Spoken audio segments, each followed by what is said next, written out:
Late us go to the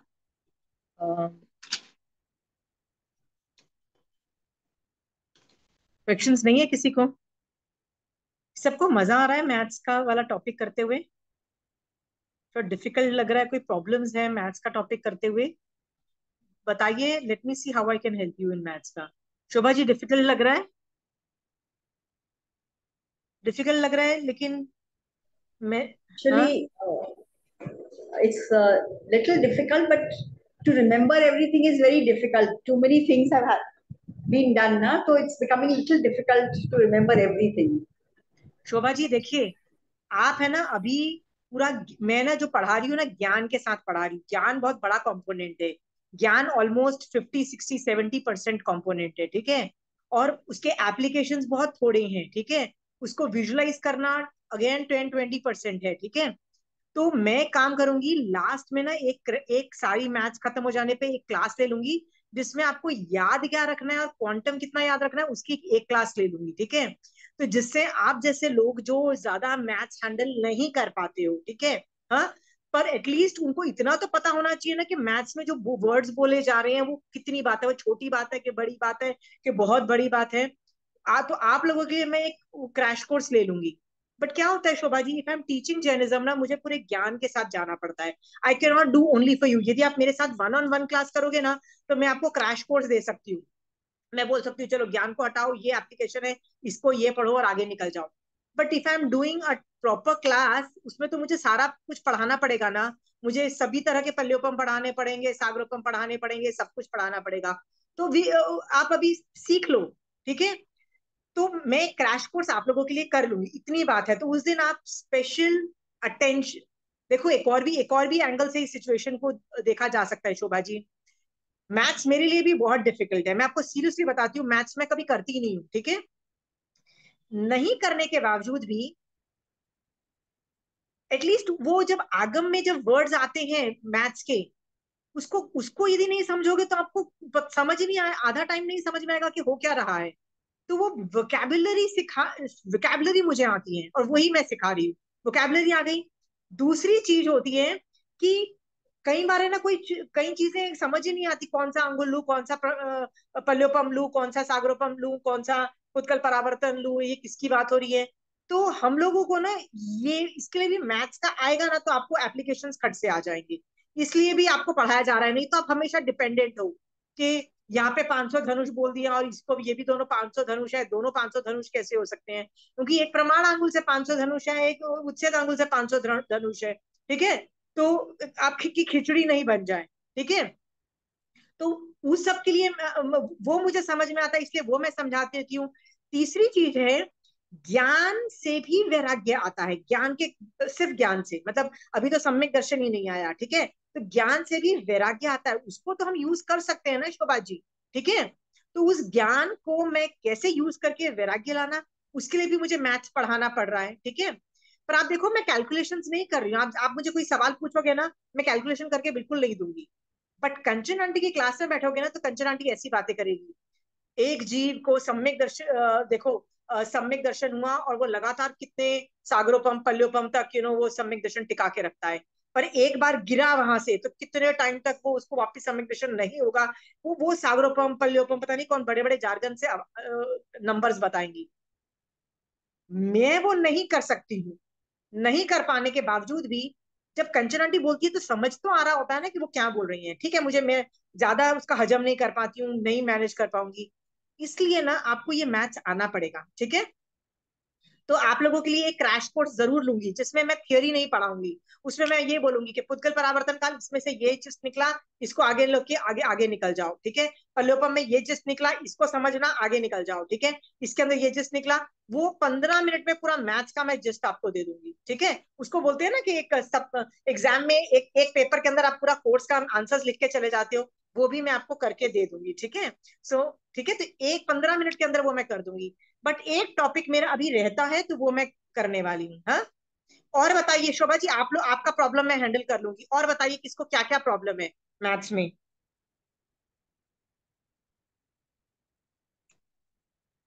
चंचल जी, आपको कोई problem है?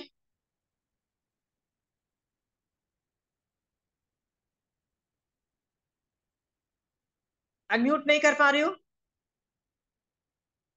वापस कोशिश करिए।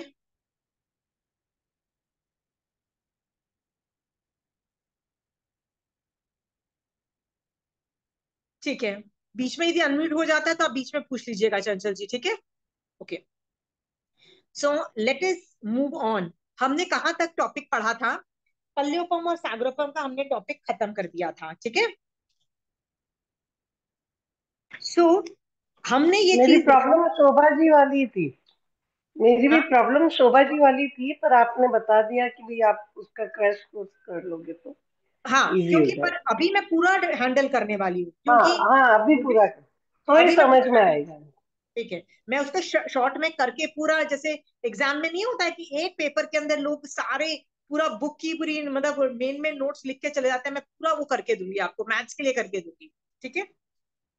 ओके, हमने पल्योपम और सागरोपम का टॉपिक हम खत्म कर चुके हैं, ठीक है? फिर भी मैं फास्ट फास्ट आपको एक आइडिया दे देती हूँ कि क्या हो रहा है पल्योपम और सागरोपम।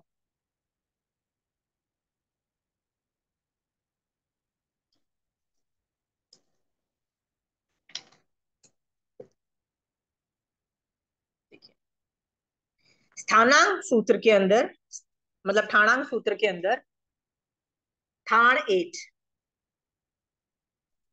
स्थान 8 के अंदर भगवान बोलते हैं 8, 8 प्रकार का उपमय रूप काल कहा गया है। 8 तरह का उपमय, उपमय का मतलब ये होता है मेटाफर से जो चीज समझाई जाए ना, उसको उपमा उपमय काल बोला जाता है। तो 8 प्रकार से समझाई जाती है। वो कौन कौन सी है? पहली है पल्युपम, सागरूपम, उत्सर्पणी, अवसर्पणी, पुद्गल, परावर्तन, अतीत काल, अनागत काल और सर्वकाल, ठीक है? आप ध्यान से देखोगे ना, तो मैंने उपमय काल में पल्योपम सागरोपम खत्म कर दिया, ठीक है? पिछली क्लास में लोग बोल रहे थे ना पल्योपम सागरोपम बहुत बड़ा है, तो मैं बोल रही थी नहीं बहुत छोटा है।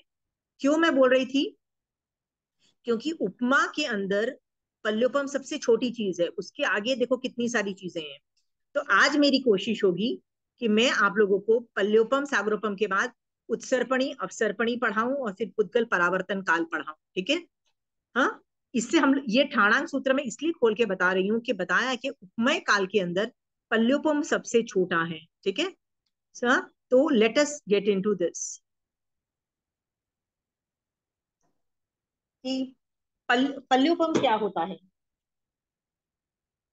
तो आप पल्योपम को ठीक से देखोगे ना,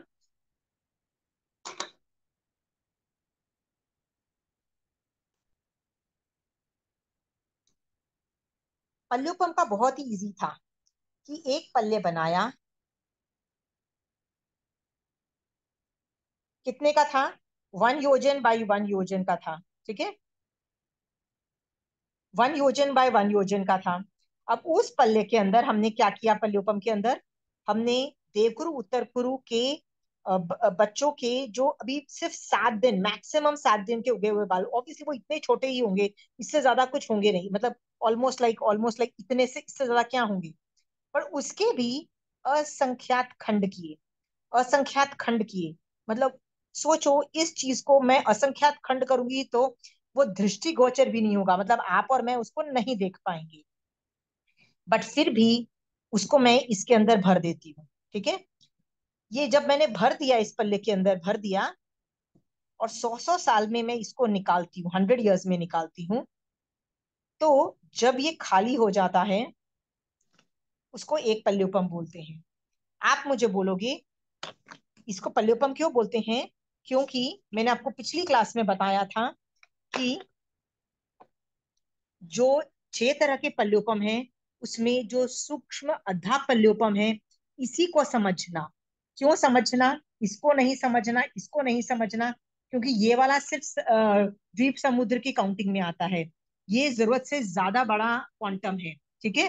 तो हम लोग इसी को ले रहे हैं। तो मैंने जब पल्योपम की डेफिनेशन बताई ना, क्रैश कोर्स में आपको बता देती हूँ कि हमेशा सूक्ष्म अधा पल्योपम समझना। इसीलिए मैं पहले से ही बोल देती हूँ कि मुझे सूक्ष्म पढ़ाना है, तो मैं बाधा व्यवहार पढ़ा ही नहीं रही, सूक्ष्म लिया। तो इसके अंदर 100 साल में मैंने बाल निकाले और ये पल्ल्यूपम का साइज हो गया। ठीक है, अब पल्ल्यूपम के से मुझे यदि सागरोपम में कन्वर्ट करना है तो बहुत ही इजी फॉर्मूला है, वो है 10 कोड़ा कोड़ी सागरो सॉरी पल्ल्यूपम इज इक्वल टू 1 सागरोपम। ये समझ में आ रहा है? हाँ, और इसका फॉर्मूला भी मैं आप लोगों को दे चुकी हूँ।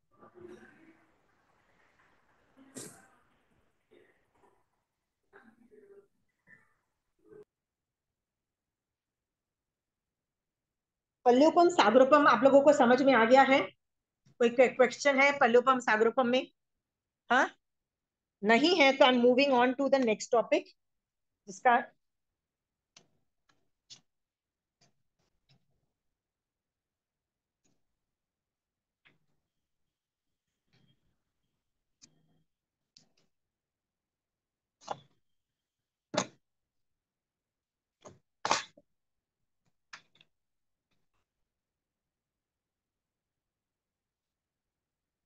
कि अभी हम लोग एक चीज देखते हैं, पल्ल्यूपम और सागरोपम से बड़ा क्या है?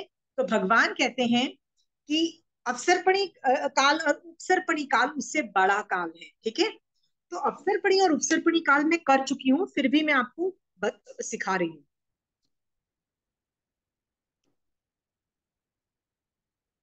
ये आरा है, ये 6 आरा जो है गिरते हुए आरे, जो आज की डेट में जिसको हम अवसर्पणी बोलते हैं, और ये जो उठते हुए हैं। आप ध्यान से देखोगे ना, मुझे ये टाइम के हिसाब से यदि मैं पढ़ाती तो मुझे अभी पढ़ाना चाहिए था, लेकिन मैं ये वाला टॉपिक है ना आपको 6 आरे का वर्णन के अंदर मैं डे 125 में पढ़ा चुकी हूँ। बट उस वक्त मैंने आपको टाइम के हिसाब से नहीं पढ़ाया था, उसमें मैंने ये पढ़ाया था कि पहले आरे में होता क्या है, दूसरे आरे में क्या होता है। बट आज मैं ये पढ़ा रही हूँ कि पहला आरा कितना बड़ा है। पढ़िए यहाँ पे क्या लिखा है, पहला आरा कितना बड़ा है। Anybody wants to read this? कितना बड़ा है पहला आरा? देखिए, किसी को अनम्यूट करके कोई पढ़ सकता? 4 सागरोपम। करोड़ा करोड़ सागरोपम। Very good, right. हम सागरोपम पढ़ चुके हैं, सागरोपम तो हमको समझ में आ गया। बट पहला आरा सिर्फ सागरोपम नहीं है, 4 कोड़ा कोड़ी। 4 कोड़ा कोड़ी का मतलब होता है 4 करोड़ इंटू 1 करोड़ सागरोपम का ये टाइम फ्रेम है, इतना आरा है। ठीक है, अब नेक्स्ट देखते हैं कि सेकंड आरा कितना बड़ा है। अब देखिए इसके ऊपर क्या लिखा हुआ है, ध्यान से पढ़िए। 3 करोड़ा करोड़ 3 सागरोपम। कोड़ा कोड़ी। ओके, 3 कोड़ा कोड़ी, तो ये 4 खत्म हो जाने पे ये 3 कोड़ा कोड़ी सागरोपम का ये भी युगलिक काल ही चल रहा है। ये युगलिक काल से यही भी युगलिक काल चल रहा है। सोचो 4 5 6 7 7 कोड़ा में तो अभी युगलिक काल चल रहा है। ठीक है, ये थर्ड थर्ड ये जो आ रहा है, इसके ऊपर क्या लिखा हुआ है? Can somebody read? 2 करोड़ 2 सागरोपम। कोड़ा कोड़ी। Very good. तो तीसरा जो ये जो आ रहा है, ये 2 कोड़ा कोड़ी सागरोपम का है। सोचो कितना बड़ा है।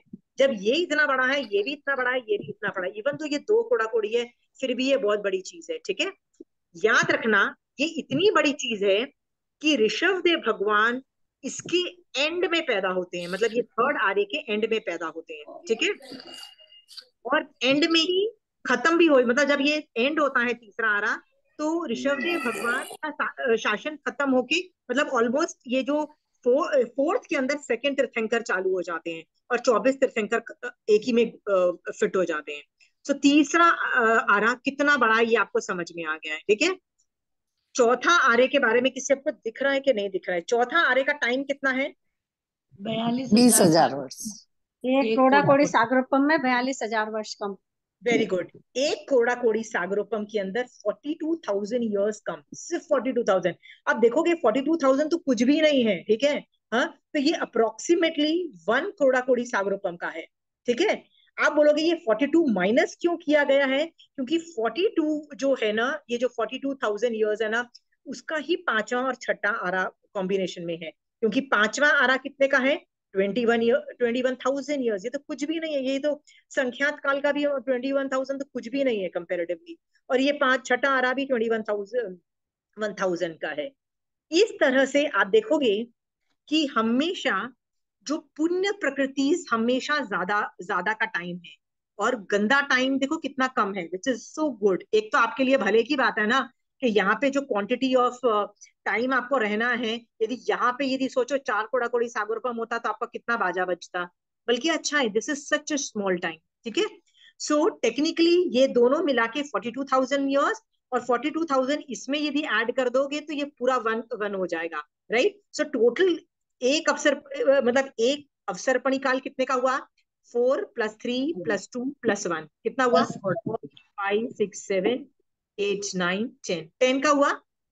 10 का ये एक अवसर्पणी काल हुआ। ठीक है, तो यदि सागरोपम से ज्यादा किसी से बात करनी हो ना तो ऐसे बोला जाता है एक अवसर्पणी काल। फिर बोला जाता है एक उपसर्पणी काल, मतलब यही टाइम साइकिल का उल्टा उल्टा जो वर्जन जो चलेगा फ्यूचर में। ठीक है, तो वो भी यदि ये 10 का है तो ये भी 10 का चलेगा। ये भी आपको समझ में आ रहा है? इसमें भी टाइमिंग उल्टे चलते हैं, आप देखिए, ध्यान से देखिएगा। ये भी 21,000 फिर ये वाला जो जाएगा ना, ये 42,000 -1 कोड़ा कोड़ी, राइट। हाँ, इस तरह से उल्टा चल के ये भी 10 कोड़ा कोड़ी सागरोपम का है।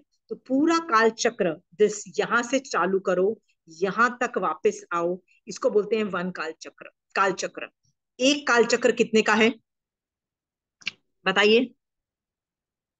20 कोड़ा कोड़ी। Very good. 20 कोड़ा कोड़ी सागरोपम। 20 कोड़ा कोड़ी सागरोपम का एक काल है। ठीक है, हाँ। तो मुझे ये लिख के आपको बताने की जरूरत नहीं है, आपके दिमाग में ये बैठ गया, ये फॉर्मूला लिख लो। 10 करोड़ नहीं, 10 कोड़ा कोड़ी सागरोपम इज इक्वल टू 1 अवसर्पणी। 10 कोड़ा कोड़ी सागरोपम इज इक्वल टू 1 उपसर्पणी। दोनों को मिला के ऐड करके वन काल चक्र। ये समझ में आ गया, वन काल चक्र। अब आगे का इसका डिनोमिनेटर मैं सिखा रही हूँ। ये काल चक्र समझ में आ गया? काल चक्र भी उपमय काल है, बट काल चक्र जो है वो सागरोपम से बड़ा है, बहुत बड़ा है, सुपर बड़ा है, याद रखना। ठीक है, हाँ। पिछली क्लास में प्रमीला जी बार बार बोल रही थी कि नहीं, हमको लग रहा था सागरोपम बहुत बड़ी चीज है, पल्योपम बहुत बड़ी चीज है। पर उपमय काल में यस, पल्योपम एंड सागरोपम बड़ी चीज है। क्यों बड़ी चीज है? उपमा से बता रहे हैं भगवान, क्योंकि भगवान बताते हैं मैं बोल के नहीं, सिर्फ नंबर के से नहीं बता पा रहा हूँ, मुझे उपमा देनी पड़ रही है, इसलिए डेफिनेटली ये बड़ी चीज है। बट उपमय काल में ये सबसे छोटा है, पल्योपम सागरोपम। ठीक है, सबसे छोटा है। उसके बाद काल चक्र समझ में आ गया? काल चक्र में किसी को डाउट है तो सब पूछिए। विजय श्री जी, काल चक्र समझ में आ गया? So Kal Chakra is 4 कोड़ा कोड़ी नो नो, into काल चक्र इज 10 + 10 कोड़ा कोड़ी सागरोपम। वन काल चक्र इज 10 + 10, दैट इज 20 कोड़ा कोड़ी सागरोपम।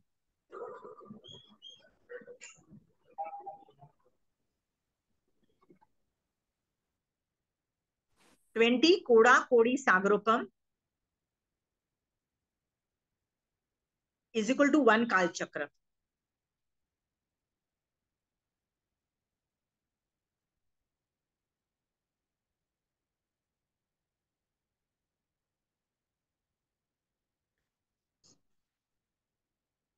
अब आगे अब मैं तीसरी एक और नई चीज सिखाने वाली हूँ, उसके अंदर मैं जा रही हूँ।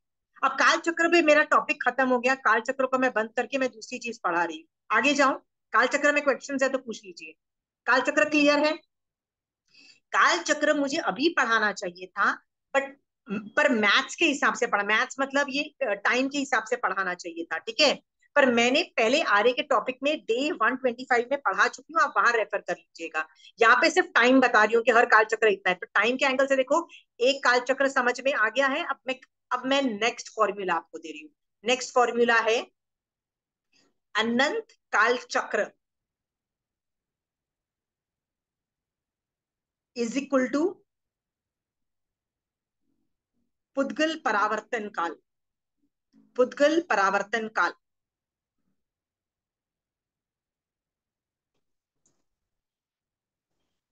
Aunty, I have a question.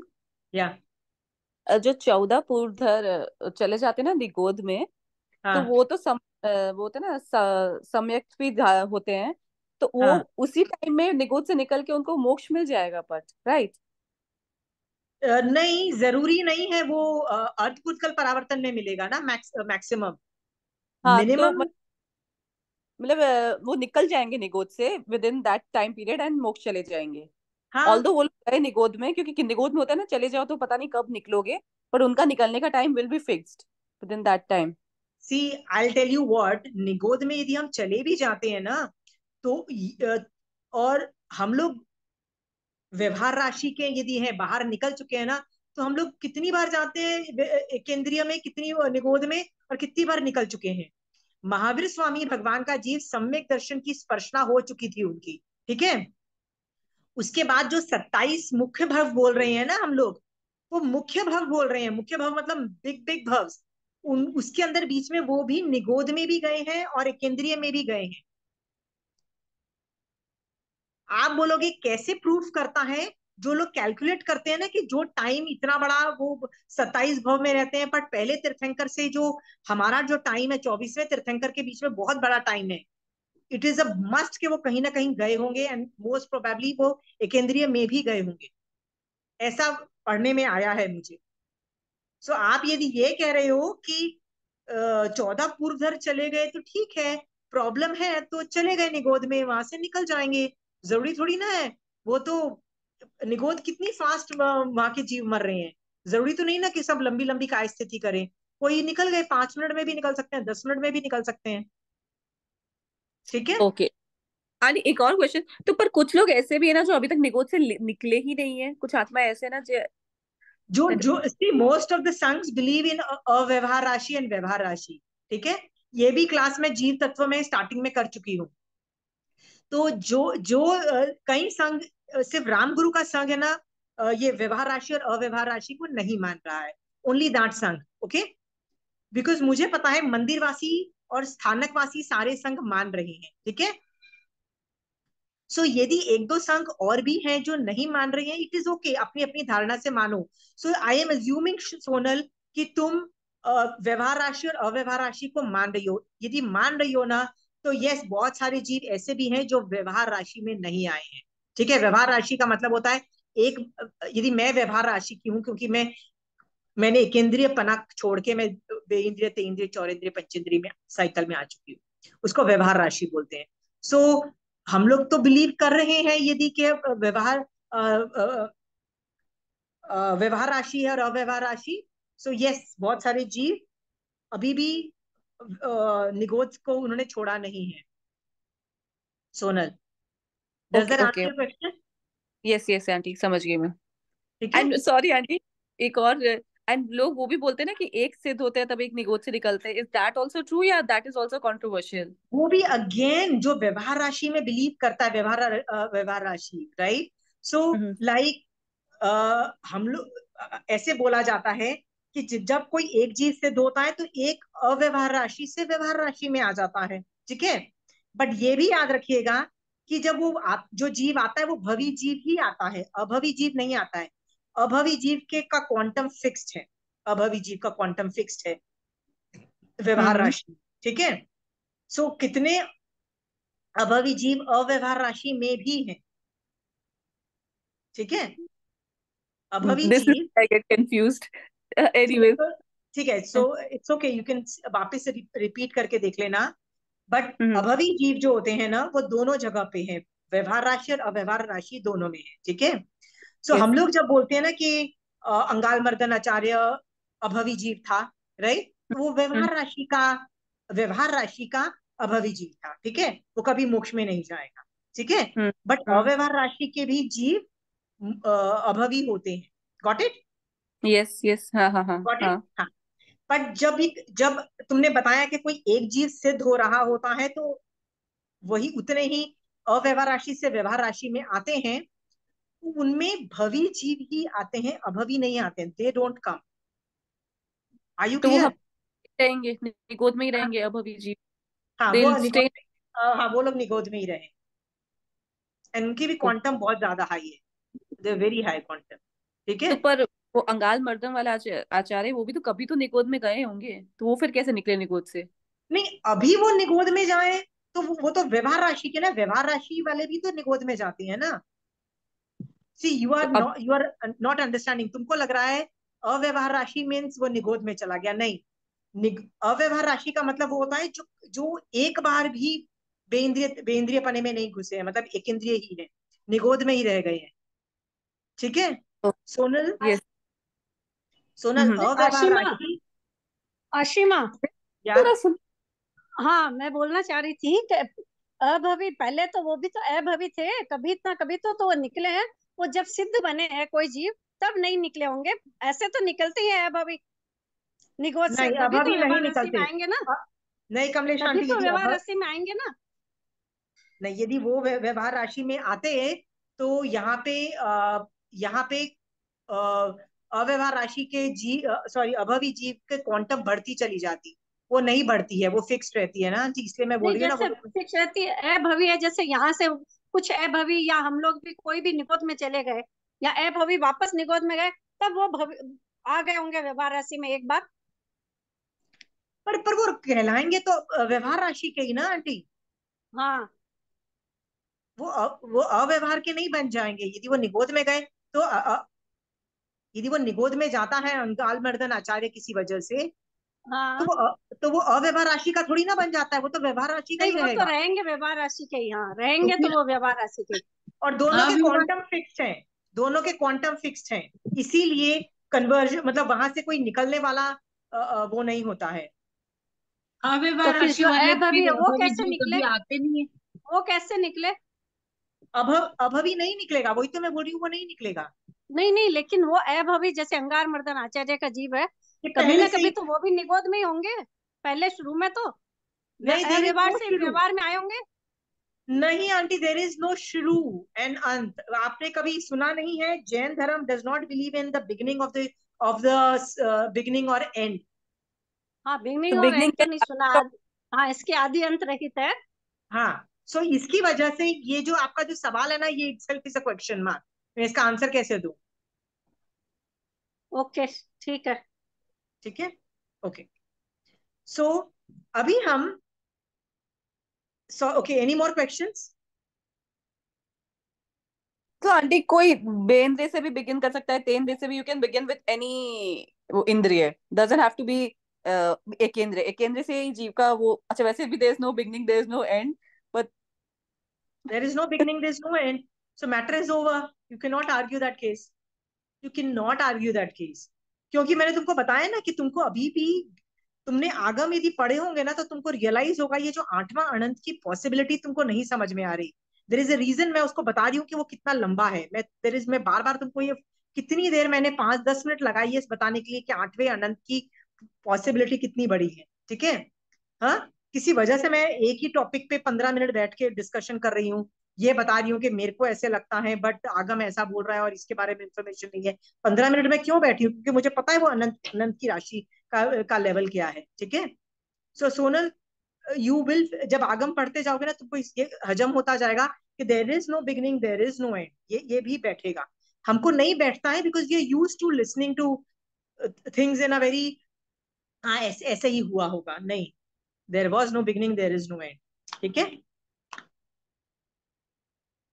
अम, अभी जब हम उद्गल परावर्तन काल आज हम करने वाले हैं, तो उसका ना थोड़ा सा डिफिकल्ट है, क्योंकि ये सबसे बड़ा, उपमय काल में सबसे बड़ा नंबर है। ठीक है, जो कि ये बहुत टेक्निकल है, जो कि ये बहुत लंबा है ना, मैं पहले शॉर्ट में थोड़ा इसके बारे में आइडिया दे देती हूँ आपको मेरे फ्लो चार्ट से। ठीक है, क्रैश कोर्स अभी दे रही हूँ पहले, उसके बाद थियोरी में जाऊंगी। ठीक है, टॉपिक है पुद्गल परावर्तन काल। ये सबसे उपमय काल में सबसे बड़ा है। एक पुद्गल परावर्तन काल जो है, उसमें अनंत काल चक्र आ जाते हैं। ठीक है, तो ये टॉपिक कहाँ लिखा हुआ है? तो ये भगवती सूत्र के अंदर शतक 12 उदेशक 4 के अंदर ये वाला टॉपिक डिस्कस्ड है। बट ठीक है, पुद्गल परावर्तन कितने होते हैं? तो भगवान कहते हैं पुद्गल परावर्तन 4 बादर हैं और 4 सूक्ष्म हैं। ठीक है, तो टोटल मिला के 8 हो जाते हैं, 8 ऑफ देम। बट 8 होने के बावजूद भी बादर की कोई यूटिलिटी नहीं है, बादर की यूटिलिटी है सूक्ष्म को समझाने के लिए, इसीलिए इसकी कोई यूटिलिटी नहीं है, यूटिलिटी सिर्फ इसकी है। ठीक है, ओके। दूसरी बात यह है कि ये जो शतक 12 उदेशक 4 के अंदर ये जो वर्णन आता है भगवती सूत्र में पुद्गल परावर्तन का, उसमें सिर्फ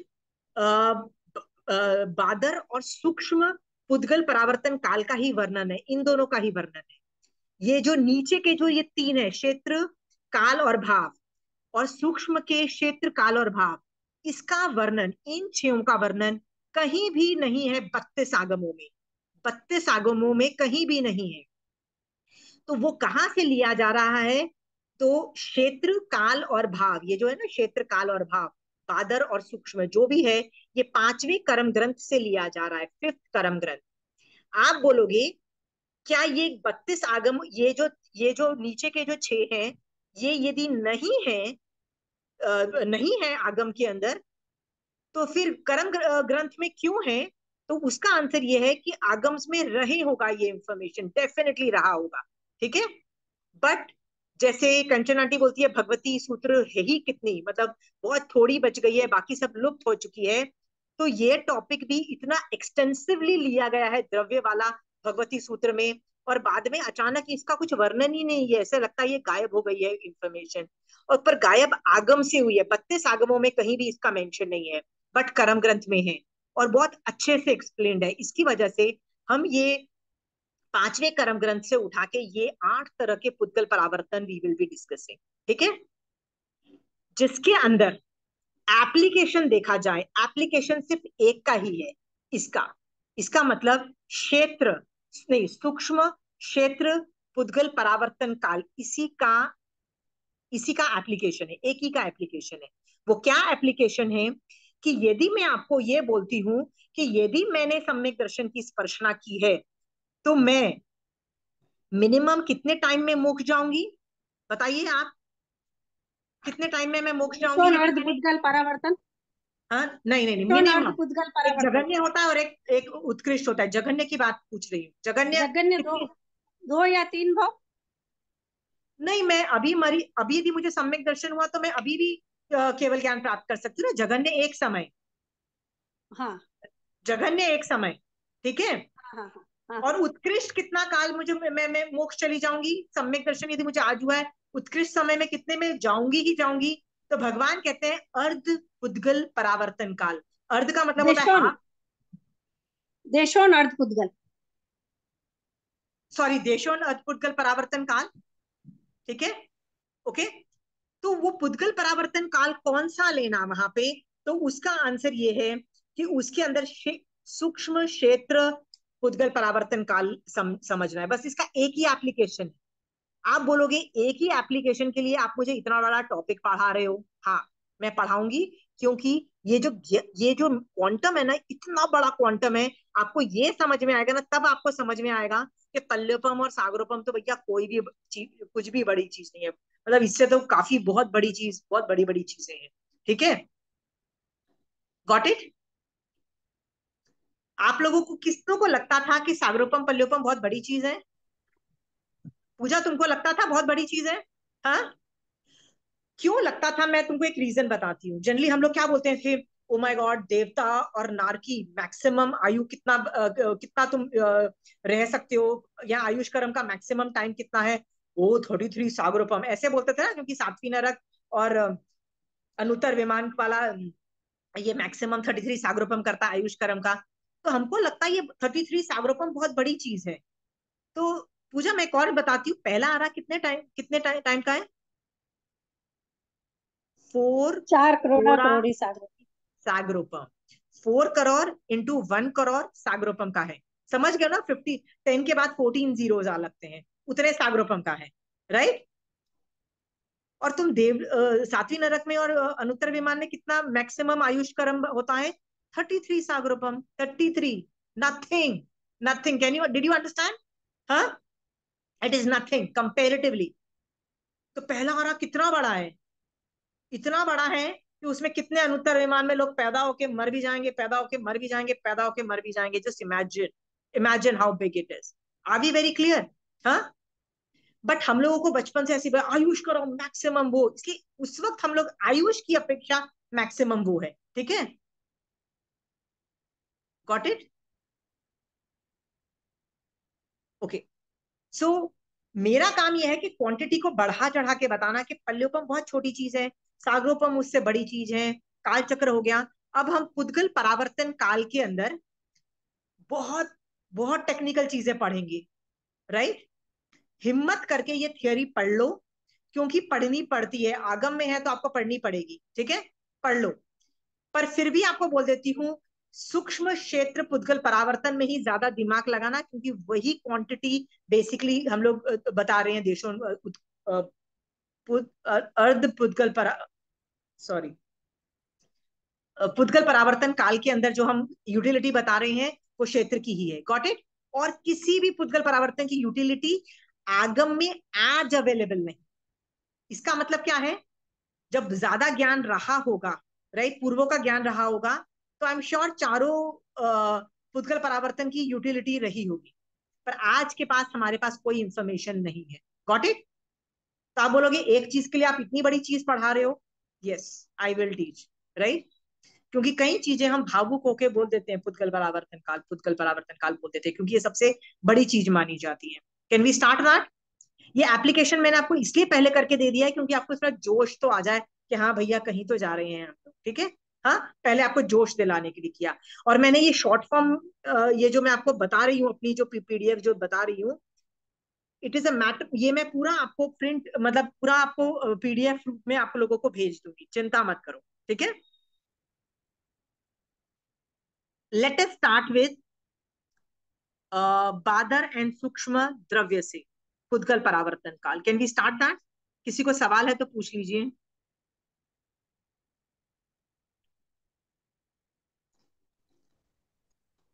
सवाल नहीं है। हाँ मैं आशिमा, पूछिए। इसको थोड़ा सा छोटा करना, थोड़ा सा हम स्क्रीन शॉट ले लेते हैं।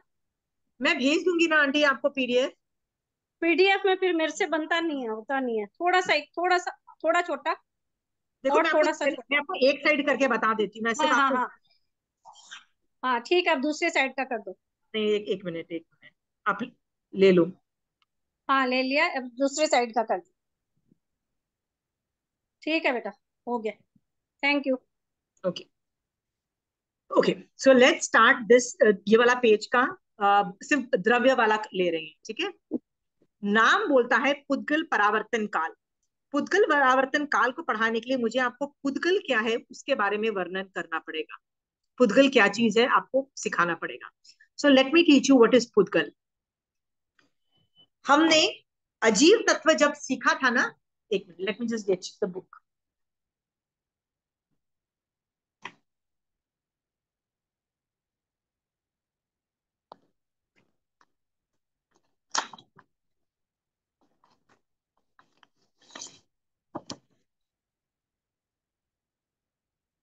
हमने जब 9 तत्व किए थे ना, तो अजीव तत्व में हमने पुद्गल लास्तिकाएं का टॉपिक किया हुआ है, बहुत डिटेल में किया है, ठीक है।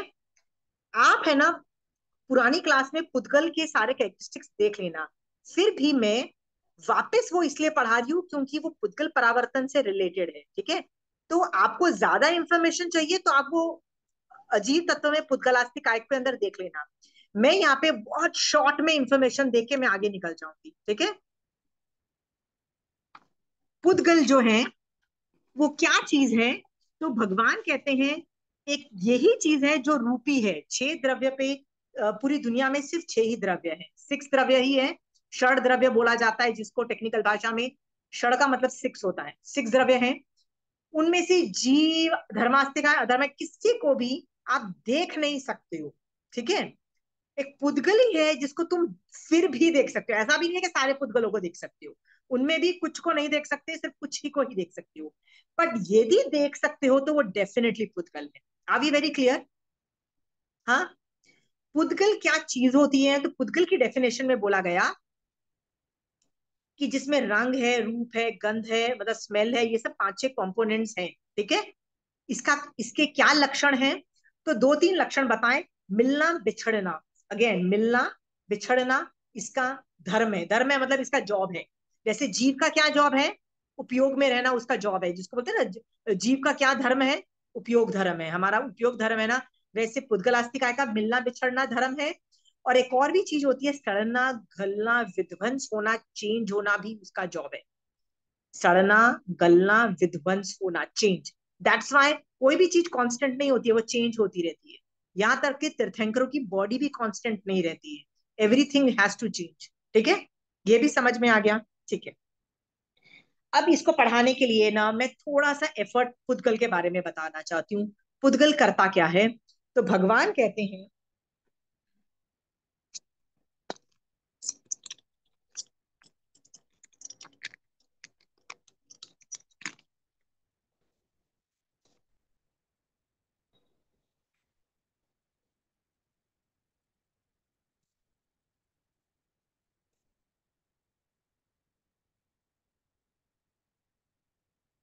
ओके अब आपको दिखाई दे रहा है ये अच्छे से? हाँ, ये 8 तरह से भगवान भगवान कहते हैं, ये आठ आठ वो है, क्या नाम है, पुद्गल है। 8 तरह के पुद्गल वर्गणाएं। ठीक है, ये 8, ये मैं इसलिए आपको सिखा रही हूँ कि आपको क्वांटिटी दिखाई दे, क्योंकि मैं कौन सा टॉपिक कर रही हूँ, मैं मैथ्स कर रही हूँ। Maths is all about numbers, maths में नंबर्स इज एवरीथिंग, ये नंबर है। तो मुझे आपको नंबर दिखाना है कि पुद्गल होते कितने हैं, तो उसको बताने के लिए ये मैं पूरी इतनी मेहनत कर रही हूँ कि आपको समझ में आए कि मैग्नीट्यूड ऑफ नंबर्स कितने हैं। ठीक है, ओके। सो आगम कहता है कि ये 8 वर्गणाएं हैं जो जीव ग्रहण करता है, पर ऐसा नहीं है। टोटल में देर आर 26 वर्गणाएं, 26 वर्गणा, 26 वर्गणाएं होती है टोटल में। ठीक है, उनमें से सिर्फ ये जो 8 है ना, ये जीव द्वारा ग्राह्य है। ग्राह्य का मतलब होता है जीव इनको लेता है और छोड़ता है या इनको यूज करता है। तो आप बोलोगे इसका मतलब जो 8 को छोड़ के बाकी जो मतलब जो है 26 वर्गणाओं में से उनका क्या, तो भगवान कहते हैं वो एग्जिस्ट करती है वर्गणाएं। कैसे एग्जिस्ट करती है कि औदारिक वर्गणा और तेजस वर्गणा के बीच में भी बहुत सारी वर्गणाएं हैं जो न औदारिक को क्वालिफाई करती है न तेजस को क्वालिफाई करती है। ठीक है, तो ये जो वर्गणा है, ये जो वर्गणाएं हैं, राइट, ये भी अग्राह्य वर्गणा है। ठीक है, तो उसका नाम कुछ और होगा, but we don't know the names actually. उनको पेटा वर्गणा या कर्म ग्रंथ में अलग अलग इनको नाम से क्या जाना जाता अग्राह्य है। वर्गना बोलते वो यही है क्या आशिमा? क्या अग्राह्य वर्गना बोलते वो बीच वाली है क्या? बीच, हाँ, ये ना 8 को छोड़ के बाकी सब अग्राह्य है ना, बाकी सारी। हाँ, तो ठीक है, मतलब आजकल ऐसे मानते या नहीं मानते, अग्राह्य के बाद एक अग्राह्य वर्गना? हाँ मान रहे हैं ना कि ये ग्राह्य है ना, तो ये हाँ अग्राह्य है, क्योंकि ये हाँ इसका साइज बहुत बड़ा है, इसका साइज छोटा है। तो बीच में जो हाँ। साइज है वो किसी के काम का नहीं है, ना औदारिक के काम का है ना तेजस के काम का है, तो ये बीच में अग्राह्य वर्गणा है। ठीक है, फिर जो तेजस वर्गणा है वो ग्राह्य है। तो ऑब्वियसली इसकी इसकी मोटाई से इसकी जो मतलब जो थिकनेस ऑफ जो वर्गणा है वो और भी छोटी है। तो बीच में जो वर्गणा का साइज है ना, वो ऑब्वियसली वो अग्राह्य वर्गणा है। यू अंडरस्टैंड, दिस इज अग्राह्य वर्गणा। वैसे ही आहारक और तेजस के बीच में भी अग्राह्य वर्गणा है। ऐसे करते करते सबके बीच में वर्गणाएं हैं, सबके बीच में। ठीक है, इसके पहले भी जो वर्गणाएं हैं वो कितनी सारी वर्गणाएं हैं जो जो जीवों के द्वारा ग्रहण नहीं होती है। और कार्बन वर्गणा, आशिमा, हाँ, औदारिक के बाद हाँ तेजस, वाला आहारक के बाद फिर से तेजस। वैक्रिय होगा ना ये? Sorry sorry I am sorry. हाँ ये वैक्रिय होगा शायद। हाँ हाँ हाँ सॉरी, बैक्टीरिया, हाँ ठीक है।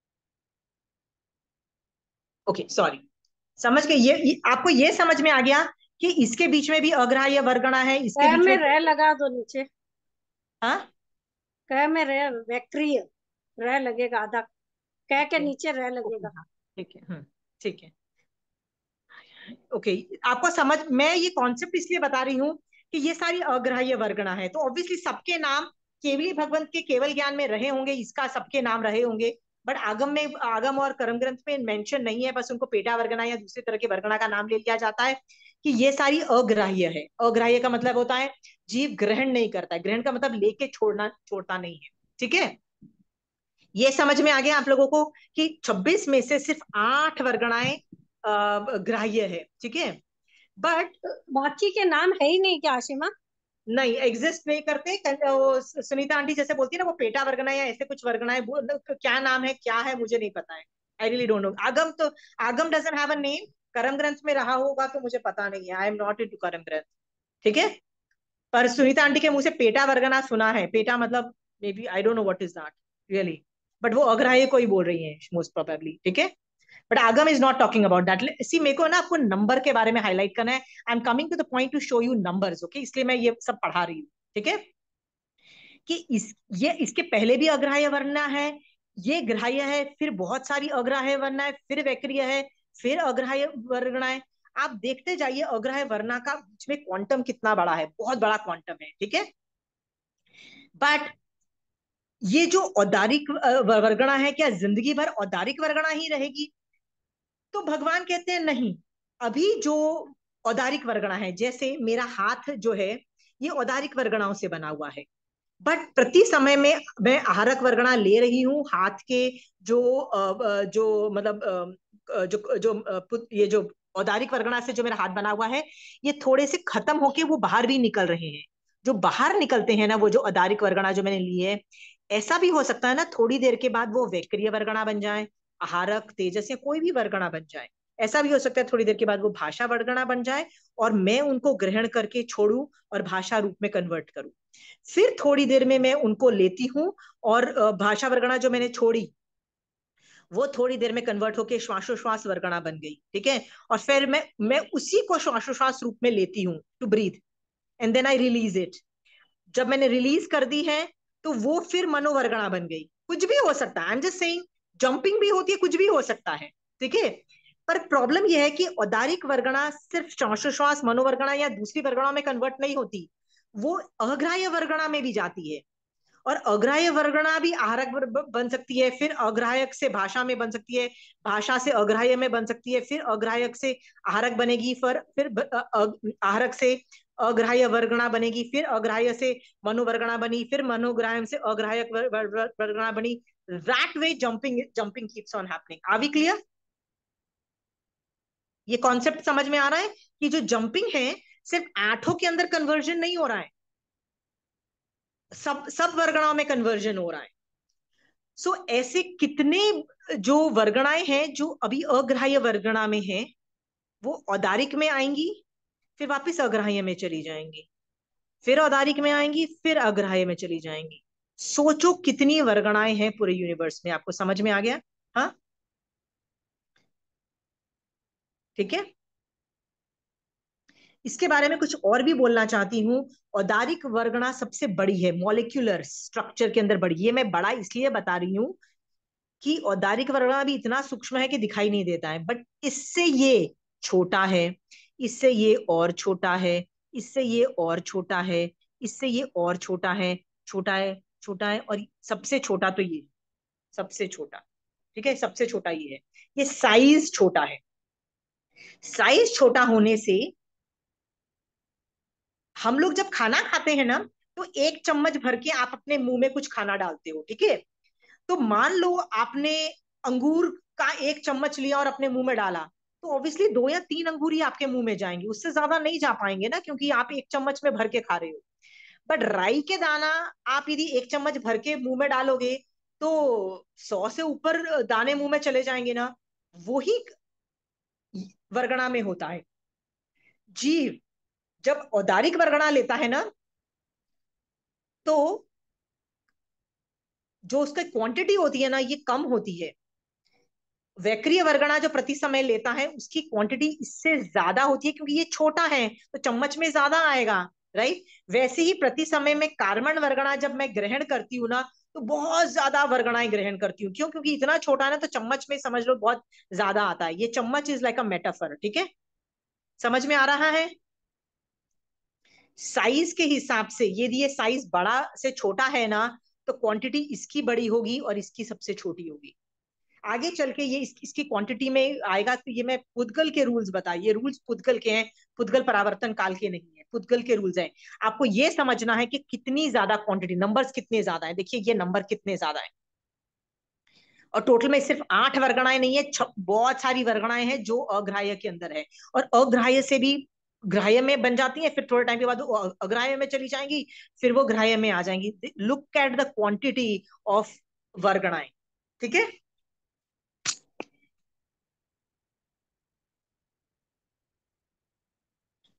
एक और तरीके से मैं क्वांटिटी ऑफ वर्गणाएं आपको इसलिए बताना चाहती हूँ, एक और आपको मेटाफर देती हूँ कि क्वांटिटी ऑफ वर्गणाएं कितनी ज्यादा है।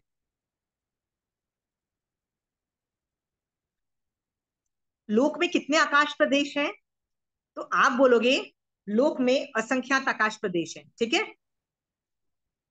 एक आकाश प्रदेश पे कितने परमाणु रह सकते हैं? व्हाट, परमाणु कितने रह सकते हैं? क्योंकि परमाणु बहुत छोटे अनंत। होते हैं। अनंत। अनंत परमाणु रह सकते हैं। अब समझ में आया ना कि परमाणु कितने छोटे हैं। परमाणु को आप देख नहीं सकते, चाहे कुछ भी कर लो, चाहे वो अर्धस्पर्शी क्यों ना हो, आप देख ही नहीं सकते हो। यू कैन नॉट सी। हाँ बोलोगे ठीक है, 2 मिला लेते, 3 मिला लेते, 10 मिला लेते, फिर तो मैं देख पाऊंगी ना, right?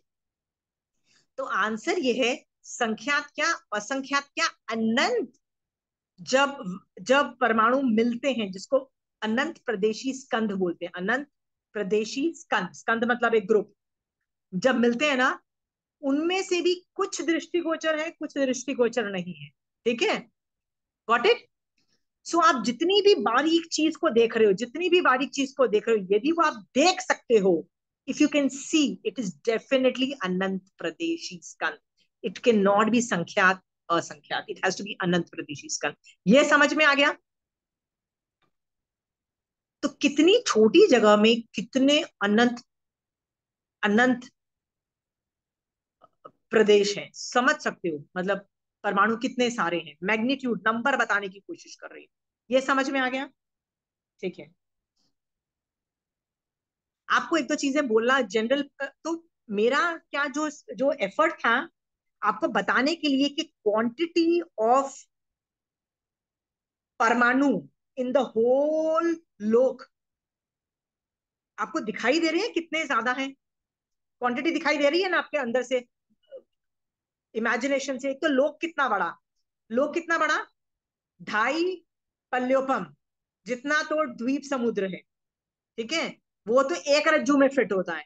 Not to mention the ऊपर के 7 और नीचे के साथ 14 रज्जू जो लेंथ में है, वो अलग रज्जू की बात हो रही है।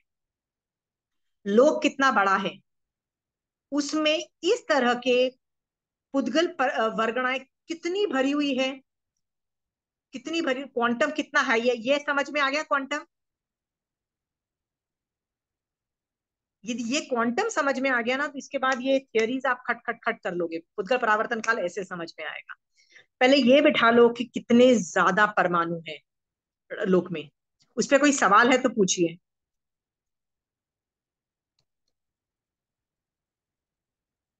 नहीं पूछोगे तो मैं एक सवाल पूछती हूँ आपसे, जितने भी लोक में परमाणु हैं, कितने नए ऐड होते हैं और कितने डिस्ट्रॉय हो जाते हैं प्रति समय? एक भी नहीं। Very good, Vijayshree ji is right. किसी में कैपेसिटी नहीं कि एक परमाणु भी कम कर दे लोक में, या लोक में एक परमाणु एक्स्ट्रा डाल दे। यहां तक के तीर्थंकर भगवंत की भी कैपेसिटी नहीं। क्यों? क्योंकि 6 द्रव्य जो हैं ये फिक्स्ड हैं, इनको डिस्ट्रॉय नहीं किया जा सकता है, इनको चेंज किया जा सकता है। चेंज का मतलब है अग्राह्य वर्गणा को औदारिक में, या औदारिक को मनोवर्गणा में आप चेंज कर सकते हो, but you can not destroy it, right? जैसे 6 द्रव्य का ये रूल अप्लाई होता है, ऐसा नहीं है कि सिर्फ पुद्गल पे, ये रूल तो जीव पे भी अप्लाई होता है। आप मेरी आत्मा को कैसे भी कन्वर्ट कर सकते हो, जैसे आप नारकी बना सकते हो, देवता बना सकते हो, तिर्यंच बना सकते हो, कुछ भी बना सकते हो, यहां तक कि आप सिद्ध भगवंत बना सकते हो। ठीक है, बट क्या सिद्ध भगवंत की आत्मा भी डिस्ट्रॉय हो जाती है? कि आप एक भी आत्मा को डिस्ट्रॉय कर सकते हो, राइट? तो आगम में वर्ड है नो, द आत्मा डज नॉट गेट डिस्ट्रॉयड। ठीक है, आत्मा की जो क्वांटिटी है वो भी फिक्स्ड है, राइट। तो आप बोलोगे यदि फिक्स्ड है, मैं आत्मा की क्वांटिटी को डिस्ट्रॉय नहीं कर सकती, तो सिद्ध बनने के बाद भी ये सिद्ध भगवान भी तो जीव है, जीव ही है ना। वो बात अलग है कि वो हमारी तरह साइकिल में नहीं है, कभी यहाँ उत्पन्न हो रहे हैं कभी वहां उत्पन्न हो रहे हैं, वो साइकिल में नहीं है। पर साइकिल में नहीं है और एक जगह फिक्स्ड है, पर उनकी आत्मा फिर भी अलाइव है। अलाइव मतलब है उनकी आत्मा डिस्ट्रॉयड नहीं है। अभी क्लियर? वैसे ही एक भी पुद्गल को ऐड नहीं किया जा सकता, डिस्ट्रॉय नहीं किया जा सकता है। It can only change form. ये समझ में आ गया? विजयश्री जी के अलावा किसी और को ये कॉन्सेप्ट नहीं समझ में आया तो बताइए। Thank you Vijayshri ji, your concepts are right, but magnitude of पुद्गल इज मैसिव। ठीक है, एक और सवाल है, मेरे पास 100 किलो का एक आयरन का गोला है, 100 किलो का कास्ट आयरन, मतलब एकदम कास्ट है, मतलब किसी ने भट्टी में से निकाल के 100 किलो का लोहे का गोला बना दिया है। ठीक है, तो वो कौन सी वर्गणा का है? तो आप बोलोगे ऑब्वियसली लोहा मतलब औदारिक, आयरन। तो हाँ, किसमें का है? औदारिक वर्गणा।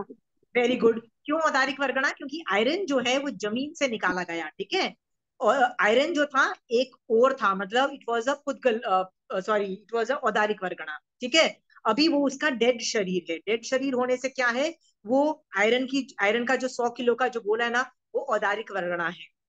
ठीक है, आर वी वेरी क्लियर? फिर मेरा नेक्स्ट सवाल है, यदि उसका पूरा गोला है और पूरा ठसाठस भरा हुआ है आय पुद्गल वर्गणा से, तो कोई और वर्गणा तो वहां पे नहीं होनी चाहिए ना, क्योंकि वो तो पूरा एकदम सॉलिड है, वो खाली थोड़ी ना है, पूरा भरा है, हुआ है, तो कोई और वर्गणा नहीं होगी ना। है। फिर भी सारी वर्गणाएं हैं, और सारी वर्गणा तो छोड़ो, सारे द्रव्य भी वहां पे हैं, याद रखना।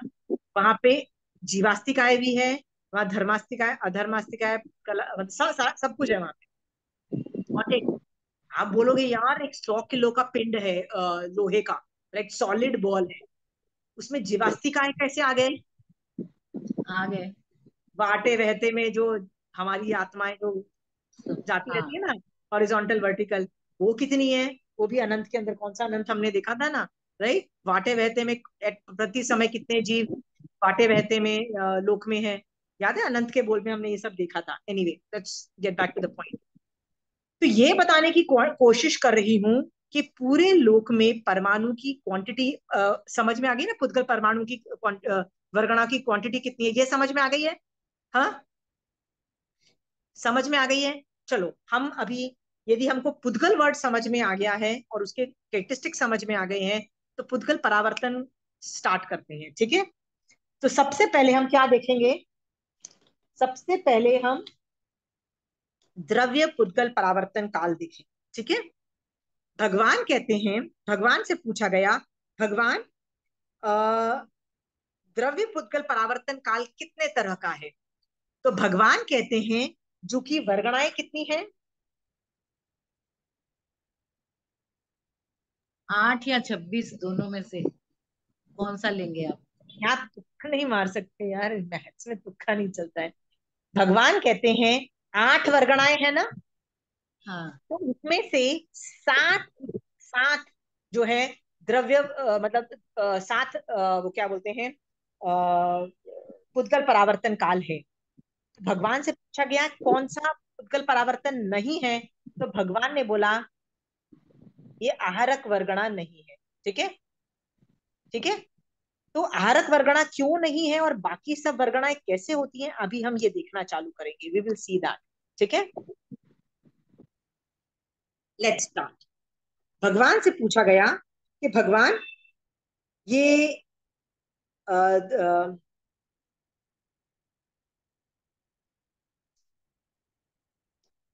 एक मिनट, जस्ट 1 मिनट। भगवान से पूछा गया कि भगवान ये बादर द्रव्य पुद्गल परावर्तन क्या है, जो फर्स्ट वाला टॉपिक था, राइट, हमने डिस्कस किया था फर्स्ट वाला। तो भगवान कहते हैं जितने समय में एक जीव समस्त परमाणु, राइट, परमाणु को, राइट, मैं आई टेक इन ऑल वर्गणास, मतलब मैं सारी वर्गणाएं रूप में ग्रहण करती हूँ, ठीक है। जो टाइम लगता है वो पुद्गल वो एक बादर द्रव्य पुद्गल परावर्तन काल है, ठीक है। आप बोलोगे नहीं समझ में आ रहा है, तो मैं उसको समझाने की कोशिश करूँ।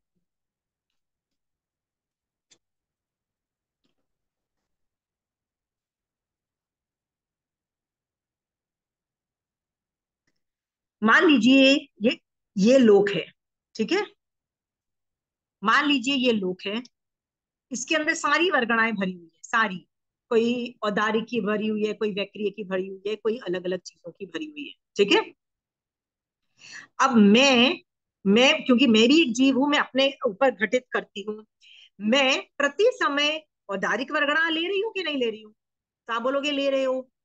तो पर मैं औदारिक के साथ साथ मनोवर्गणा भी ले रही हूँ, क्योंकि मैं संघी जीव हूँ। मैं श्वासोश्वास वर्गणा भी ले रही हूँ, राइट। मैं भाषा वर्गणा भी ले रही हूँ। मैं कार्बन वर्गणा भी ग्रहण कर रही हूँ, क्यों? क्योंकि मैं प्रति समय कर्म चिपक भी रही है और छोड़ भी रही हूँ ना, तो मैं कार्बन वर्गणा भी ले रही हूँ और छोड़ रही हूँ, राइट। मेरा जो बॉडी में तेजस शरीर भी है, इसे तेजस वर्गणा भी ले रही हूँ, छोड़ रही हूँ। तो प्रति समय मैं बहुत सारी वर्गणा प्रति समय ले रही हूँ और छोड़ रही हूँ, ठीक है। जितना टाइम मैं लोक में सारी वर्गणाएं लेके छोड़ देती हूँ, मतलब सारी वर्गणाओं को यूज करके छोड़ देती हूँ ना, उतने टाइम को क्या बोला जाता है? बादर द्रव्य पुद्गल परावर्तन काल। समझ में आ गया? मैं सबके नोट्स आपको दूंगी, सबके नोट्स दूंगी। पर ये समझ में आ गया जो मैं अभी पढ़ाया? हाँ। असत कल्पना से let me start telling you this. मैं यहाँ पे बैठे बैठे महाविद्य क्षेत्र की औदारिक वर्गणा को ग्रहण कर रही हूँ। हाँ। एक क्वेश्चन है मेरा। हाँ पूछिए। सभी सभी जीव ही लेंगे ना ये तो वर्गना? हाँ। तो लेने की स्पीड सब जीव की बराबर होगी? नहीं, सबकी अलग अलग होगी, और जो मैंने एक बार ली दूसरी बार भी वो स्पीड नहीं होगी, माना। बट भगवान आपको क्वांटिटी बताने की कोशिश कर रहे हैं, कि क्योंकि एक टाइम आएगा कि आपका दिमाग बोलेगा नहीं, ये मैं समझ कंप्यूट नहीं कर सकती हूँ। भगवान को क्वांटिटी बता रहे हैं कि इसके आगे क्वांटिटी नहीं है। जैसे आठवें अनंत के वक्त मैंने आपको क्या बोला था? इसके आगे कुछ नहीं है, याद है नहीं। मैंने आपको हाँ। बोला था, राइट। आपको एक बार बोला था कि आप जितना भी दिमाग लगा लो, आठवें अनंत के आगे कुछ नहीं है। मैंने आपको बहुत एग्जाम्पल से बताया था। 15 मिनट एक ही पॉइंट पे बैठी हुई थी कि भैया आठवां अनंत के बारे में डिस्कशन करो, कि भैया इसके आगे कुछ नहीं है, भैया सब कुछ मिला लोगे फिर भी नहीं है, राइट। अनंत समय के बाद भी आपसे पूछा जाएगा कि कितने सिद्ध भगवंत है, फिर भी वही सेम आंसर रहेगा, आठवां अनंत, राइट। आज की डेट में कितने अनंत सिद्ध हैं? वही अनंत, आठवां। आठवां। तो मैं आपको आठवें अनंत की जो क्वांटिटी बता रही थी ना, तो उसके बाद आपको समझ में आ रहा था कि आठवें की क्वांटिटी मतलब रेंज कितना बड़ा है, ठीक है। वैसे ही पुद्गल परावर्तन काल हम ये उपमाय से, मेटाफर से समझाने की कोशिश कर रहे हो। आप बोलोगे मैंने कितना टाइम लिया, आपने कितना टाइम लिया, अलग अलग है। अरे आपने खुद ने भी अगली बार जब लोगे तो अलग टाइम से कैलकुलेशन होगी। इतना होने के बावजूद भी भगवान बोल रहे हैं तुम मैग्नीट्यूड ऑफ टाइम सोचो, क्योंकि भगवान के केवल ज्ञान में ये एक फिक्स टाइम है, ये एक डॉट टाइम है, ठीक है। बस प्रॉब्लम यह है कि महावीर स्वामी भगवान उसको व्यक्त नहीं कर पा रहे, बोल नहीं पा रहे, अव्यक्त है। तो वो बोलते हैं कि मैं उपमा से व्यक्त कर सकता हूं, और उन्होंने उपमा से व्यक्त किया, समझ गए। और उपमा से व्यक्त करने के लिए उसको उपमय काल में डाल दिया, ठीक है। दूसरे धर्म वाले तो उसको बोल ही नहीं पा रहे हैं, ये भी याद रखना। मतलब यू हैव टू अंडरस्टैंड। तो केवली भगवंत है, फिर भी आपको क्वांटिटी कुछ करके बता रहे हैं, ठीक है। क्योंकि अभी जो आपने सुना ना, विजयश्री जी, आपने जो अभी सुना उसके मैं आपको नोट्स दूंगी। आप नोट्स सारे पढ़ना। नोट्स जब आप पढ़ोगे ना, तो आपको रियलाइज होगा ये इम्पॉसिबल टाइम है, इम्पॉसिबल टाइम है। वो आठवें अनंत जैसा टाइम की बातें हो रही है, इतना बड़ा टाइम है। तो भगवान ऐसे ही बोल देते हैं आठवें अनंत की बात करो, नहीं, वो आपको वैराग्य क्रिएट करना चाहते हैं आपकी आत्मा में, विजय जी। क्योंकि जब आप पोजिशन समझोगे ना, तब आपको पता लगेगा ये कितना बड़ा टाइम है, ठीक है। और विजयश्री जी एक और भी बात है, 4 तरह के सूक्ष्म पुद्गल परावर्तन है ना। एक मिनट।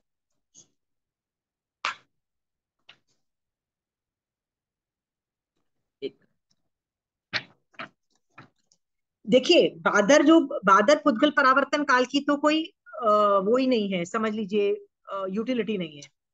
पर सूक्ष्म के तो चार पुद्गल परावर्तन की यूटिलिटी रही होगी, चाहे अभी नहीं भी है।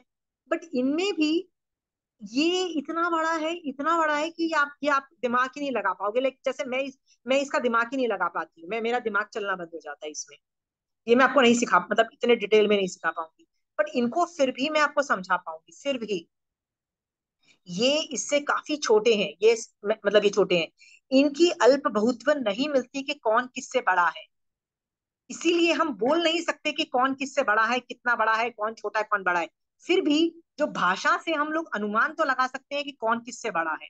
ठीक है विजयश्री जी, इस चीज को बताने के लिए मैं अभी तो सिर्फ मैंने यही पढ़ाया, द्रव्य मतलब बादर द्रव्य पुद्गल परावर्तन काल, और ये तो बहुत आसान था। अब आप इसी का सूक्ष्म पढ़ोगे और तब आपको पता लगेगा ये खुद कितना बड़ा है, इससे ये सब कितने बड़े हैं, ये आपको पता लगेगा। ठीक है। हाँ, हाँ। या, याद रखना विजयश्री जी, अनंत अनंत काल चक्र के बाद एक पुद्गल परावर्तन काल चालू होता है, एक पुद्गल परावर्तन काल। ठीक है, ठीक है विजयश्री जी। हाँ, और याद रखना पुद्गल परावर्तन एक नंबर है केवली भगवंत के दिमाग में, एक नंबर है। बिकॉज ये काल है, काल का मतलब टाइम है, टाइम फिक्स्ड होता है। ठीक है, बट भगवान ने आप उसको कुछ कुछ तो सेंस क्रिएट कर पाओ ना कि ये किस टाइम की बात हो रही है, उसको समझाने के लिए भगवान ये सब बता रहे हैं। ठीक है विजयश्री जी। हाँ। अब मैं सूक्ष्म द्रव्य पुद्गल परावर्तन काल समझाने जा रही हूँ, सूक्ष्म। ठीक है, सूक्ष्म वाला।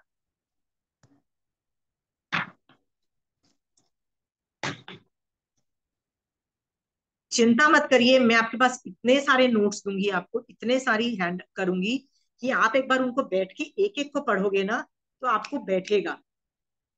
बैठने के साथ साथ आपको वैराग्य भी आएगा। ये ज्ञान में आराम से ओमिट कर सकती थी, पर इस ज्ञान से वैराग्य आता है, आपको रियलाइज होता है टाइम कितना बड़ा है। ठीक है, तो आगे मैं पढ़ा रही हूँ सूक्ष्म द्रव्य पुद्गल परावर्तन काल। तो उसमें बोला जाता है सूक्ष्म में जितने समय में समस्त परमाणुओं को औदारिक या बाकी जो 7 वर्गणाएं हैं कोई भी एक रूप में मैं ग्रहण करती हूँ। ठीक है, हाँ, और ग्रहण करती हूँ और छोड़ देती हूँ। ठीक है, बट जब वो टाइम खत्म होता है ना तब उसको एक सूक्ष्म द्रव्य पुद्गल परावर्तन काल बोला। एग्जाम्पल के तौर पे मैंने अभी औदारिक वर्गणा में, मान लो औदारिक पुद्गल परावर्तन काल चल रहा है, सो मैं अभी कौन से वर्गणा ले रही हूँ, औदारिक ले रही हूँ। पर मैं मर के देवता या नरक में चली गई तो वहां तो मैं औदारिक ले नहीं रही होंगी, क्या ले रही होंगी, मैं वैक्रिय ले रही होंगी, राइट, औदारिक नहीं ले रही होंगी। तो वो टाइम जो मैंने देवलोक में पास किया या नरक में पास किया ना, उसका उसका कैली उसकी काउंटिंग नहीं आएगी। बट टाइमर चलता रहेगा, टाइमर चलता रहेगा, मतलब वो अनंत पुद्गल परा वो सॉरी, जो सूक्ष्म द्रव्य पुद्गल परावर्तन में उसकी काउंटिंग होगी। बट जो कि मैं औदारिक नहीं ले रही हूँ, वो उसकी मतलब वो टाइम सी, मैं टाइमर से आपको बताती हूँ। मान लीजिए अभी टाइमर चालू हुआ, पुद्गल परावर्तन का बिगिनिंग हुआ। ठीक है, अभी से चालू हुआ, मैंने थोड़े टाइम के बाद औदारिक वर्गणा लेनी बंद कर दी क्योंकि मैं देवता बन गई। तो उस वक्त टाइमर चलता रहेगा सूक्ष्म का। बट जब मैं वापस औदारिक में आऊंगी और फिर औदारिक वर्गणा लूंगी, राइट, फिर मैं मर के तिर्यंश में चली गई तो तिर्यंश में भी मैं औदारिक वर्गणा ले रही हूँ, तो वहां पे भी टाइमर चलता रहेगा और मेरी औदारिक वर्गणा में यूज ले रही हूँ। ठीक है, फिर मैं मर के नरक में चली गई तो नरक में मैं वैक्रिय वर्गणा ले रही हूँ, तो उसमें टाइमर चलता रहेगा। बट मैं औदारिक वर्गणा नहीं ले रही हूँ तो रुक जाए, मतलब तो अभी मैं मेरा टाइम मतलब वो जो वर्गणाओं का को कन्वर्जन मैं नहीं करूंगी। फिर जब मैं वापस औदारिक में आऊंगी फिर औदारिक वर्गणा लूंगी। ऐसे करते करते मैं लोक में जितने भी वर्गणाएं हैं, जितनी भी 100% वर्गणाएं हैं, सबको औदारिक रूप में कंज्यूम करूंगी और उनको छोड़ दूंगी। यानी मुझे लोक की सारी वर्गणाएं औदारिक रूप में कन्वर्ट करके लेनी है। Got it? और बीच में मैं कहीं और आहारक शरीर बनाती हूँ, कोई और शरीर बनाती हूँ, वैक्रिय शरीर बनता है मेरा, उसकी काउंटिंग में टाइमर चलता रहेगा, पर वो नहीं चलेगा। क्या नहीं मतलब, काउंटिंग में नहीं आएगा। ठीक है? उतने बड़े टाइम को सूक्ष्म द्रव्य पुद्गल परावर्तन काल बोला जाता है। समझ में आया? अब जैसे ये औदारिक के साथ हुआ, वैसे ही वैक्रिय पुद्गल परावर्तन काल भी होता है। वैक्रिय पुद्गल परावर्तन काल होता है। तो आप बोलोगे वैक्रिय पुद्गल परावर्तन काल क्या होता है? मैं जीव बन के लगातार लोक में जितने भी वैक्रिय वर्गणाएं हैं, और जितनी नहीं, लोक में जितने भी वर्गणाएं हैं उनको वैक्रिय रूप में ग्रहण करके मुझे छोड़ना है, सारी वर्गणाओं को। पर इस बीच में मैं मनुष्य के दंडक में आ गई, मनुष्य या तिर्यंच बन गई, तो ऑब्वियसली मैं वैक्रिय वर्गणा नहीं लूंगी, तो भी टाइमर चलता रहेगा और वो इतना बड़ा पुद्गल परावर्तन हो जाएगा। ठीक है? ऐसे करते करते मैं वैक्रिय तेजस पुद्गल परावर्तन काल भी कर सकती हूँ, कार्बन पुद्गल परावर्तन काल कर सकती हूँ, सारे पुद्गल परावर्तन काल कर सकती हूँ। बस एक पुद्गल परावर्तन काल नहीं कर सकती, वो है आहारक पुद्गल परावर्तन काल। आप पूछोगे वो क्यों नहीं कर सकते भाई तुम?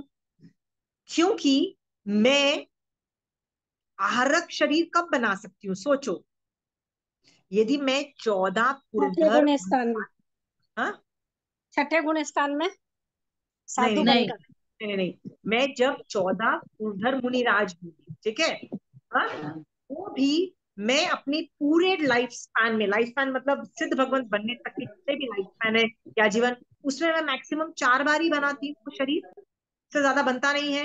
राइट? तो इसका मतलब यदि मैं 4 बार ही बनाऊंगी, राइट, वो मुनिराज कितना यूज कर लेंगे? एक हाथ का शरीर होता है, राइट, कितनी वर्गणाएं यूज कर लेंगे? इसका मतलब मैं पूरे लोक में जितने भी वर्गणाएं हैं उनको आहारक यूज में लेके छोड़ सकती नहीं, क्योंकि मैं 4 बार ही बनाऊंगी ना वो शरीर। इसीलिए आहारक आहारक पुद्गल परावर्तन काल नहीं होता है। 8 वर्गणाएं हैं, 7 वर्गणाओं का पुद्गल परावर्तन होता है। समझ में आ गया? आशीमा, तुमने मना क्यों किया छठे गुण स्थान में? क्योंकि वो तो छठे गुण स्थान में आकर ही बनाएंगे। नहीं नहीं, छठे गुणस्थान में आके बनाएंगी, पर छठे गुणस्थान से क्या रेलेवेंस है बताइए ना, उसका इससे क्या रेलेवेंस है? नहीं, हाँ मतलब नहीं, तुमने पूछा कि वो कब बनाएंगे, तब छठे गुण स्थान में बनाएंगे और 4 बार ही बनेंगे नहीं, पूरे मेरा जीवन कहने काल का में। मतलब था कि वो जब 14 पूर्वधर मुनिराज, देखो 14 पूर्वधर मुनिराज भी एक तो ज्यादा बार हाँ, बनते नहीं। ठीक है? मैं कितनी बार 14 पूर्वों का ज्ञान कर सकती हूँ, वो भी एक लिमिटेड है। उसमें से मैं ये जो लब्धि जो उत्पन्न होती है मेरी आहारक लब्धि, वो कितनी बार फोड़ सकती हूँ, उसका भी लिमिटेशन है। That's what I 4 wanted to. बार फोड़ सकते हो हाँ, बस। तो उसमें ना मुझे छठे गुण स्थान की कोई कोई मतलब कोई रेलेवेंस नहीं था, इसलिए मैंने उसको हाँ हटा मतलब दिया। नहीं, वो उस टाइम छठे गुण स्थान में ही रहेगा। अगर उसने हाँ, लब्धि पढ़ी है तो पक्का। छठे गुण स्थान में ही रहेगा। हाँ, पक्का रहेगा। आप गलत नहीं हो, आप ज्ञान में गलत नहीं हो, पर उस ज्ञान का इस टॉपिक के साथ रेलेवेंस नहीं होने से मैंने उसको हटा दिया। क्योंकि कई बार क्या होता है, ये जो ग्रुप के अंदर आप एक्स्ट्रा इन्फॉर्मेशन देने की कोशिश करते हो ना, तो आदमी पागल हो जाता है। ठीक है? वैसे ये इन्फॉर्मेशन हैंडल नहीं हो रही है। ठीक है? हाँ, समझ में आ गया Kamlesh aunty? I don't want to, एक भी सेंटेंस मुझे एक्स्ट्रा नहीं बोलना है इसमें। कहने की बात ये है कि जो ये वाला आहारक वर्गणा है ना, मैं पूरे लोक में बार बार ले ही नहीं सकती हूँ, क्योंकि मैं इतनी बार आहारक शरीर बनाऊंगी तो ही तो लूंगी। इसीलिए बस इसका पुद्गल परावर्तन नहीं होता है, बाकी सबका पुद्गल परावर्तन होता है। ठीक है? Got it? तो मैंने ये पढ़ा दिया, अब इसकी अल्प बहुत्व हम देखते हैं। ठीक है? मजेदार है, वो मैं आगम से ले रही हूँ।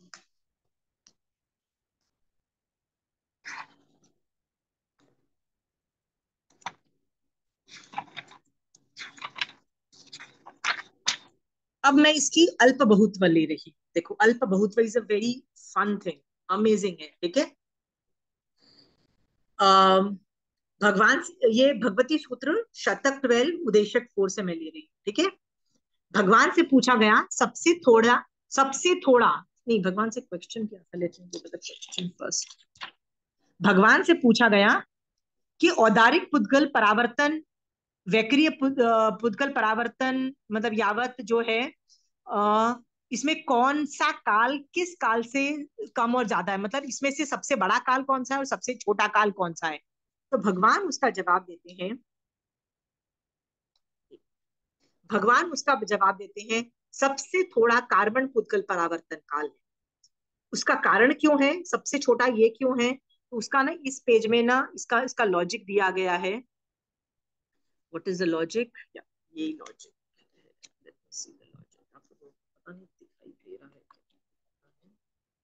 लॉजिक फर्स्ट का क्या लॉजिक है, क्योंकि कार्बन पुद्गल कार्बन पुद्गल सूक्ष्म है, देखिए ये वाली लाइन को पढ़िए, कार्बन पुद्गल सूक्ष्म है और बहुत से परमाणुओं से निष्पन्न होता है, मतलब प्रति समय मैंने आपको बताया था ना कि क्वांटिटी आप बहुत ज्यादा लेते हो क्योंकि उसका साइज बहुत छोटा होता है, ठीक है। तो मैं बस पढ़ जाती हूँ आपके लिए, ये पेज मैं आपको सब कुछ भेज रही हूँ, आप देख लोगे। देखिए मैंने यहाँ पे लॉजिक लिखा है, व्हाट इज द लॉजिक, ये अल्प बहुत्व का लॉजिक क्या है मैंने यहाँ पे लिखा है, और इस अल्प बहुत्व का लॉजिक दूसरे पेज पे है, तो आप पढ़ लेना। देखिए मैंने नंबरिंग भी की हुई है कि ये जो पहला है ना कि कार्बन पुद्गल परावर्तन सबसे छोटा है, तो उसका लॉजिक कहाँ है, यहाँ पे फर्स्ट नंबर लिखा हुआ है मैंने यहाँ पे, देखिए आप ध्यान से देखिए आपको दिख जाएगा, 1 नंबर 2 नंबर 3 नंबर ऐसे लिखा हुआ है सारे, ठीक है। तो उसका लॉजिक ये है कि कार्बन जो वर्गणा सबसे बारीक वर्गणा होती है, हमने ये देखा है बहुत बारीक वर्गणा होती है, उसकी वजह से प्रति समय वो ढेर सारी ली जाती है। मैंने बताया ना चम्मच में यदि आपको लेना है तो आप कितनी ज्यादा लोगे, तो ज्यादा लेने की वजह से उसकी स्पीड ऑफ कार्बन वर्गणा बहुत फास्ट खत्म हो जाती है, इसलिए कार्बन पुद्गल परावर्तन जो निष्पन्न काल है वो सबसे छोटा है, ठीक है। उससे तेजस पुद्गल परावर्तन निष्पत्ति काल अनंत गुना है। व्हाट इज तेजस, तेजस शरीर सभी जीवों का है, किस जीव के पास तेजस शरीर नहीं है, तो कहते हैं सिद्ध भगवंत को छोड़ के सब जीवों के पास तेजस शरीर है, चारों गति के जीवों के पास तेजस शरीर है, ठीक है। और ये जो वर्गणाएं है ना तेजस वाली शरीर की जो वर्गणाएं हैं, ये जो हर जीव ले रहा है, हर मतलब जैसे देखो यदि मैं औदारिक वाली वर्गणा कर रही हूँ तो जब मैं औदारिक शरीर में हूँ तो वैक्रिय वर्गणा नहीं कर रही हूँ, ठीक है। पर और जब मैं वैक्रिय शरीर में हूं तो मैं औदारिक वर्गणा नहीं ले रही हूँ, पर तेजस शरीर तो हर गति के जीव ले रहा है, इसीलिए तेजस पुद्गल परावर्तन जो है मतलब कार्बन से बड़ा है बट फिर भी छोटा है, कंपेरेटिवली छोटा है with the rest of them. ये समझ में आ गया। नेक्स्ट है उससे औदारिक पुद्गल परावर्तन निष्पत्ति काल अनंत गुना है। थर्ड का लॉजिक देखते हैं, थर्ड का लॉजिक शायद इस पेज में है। थर्ड का लॉजिक ये है क्योंकि औदारिक पुद्गल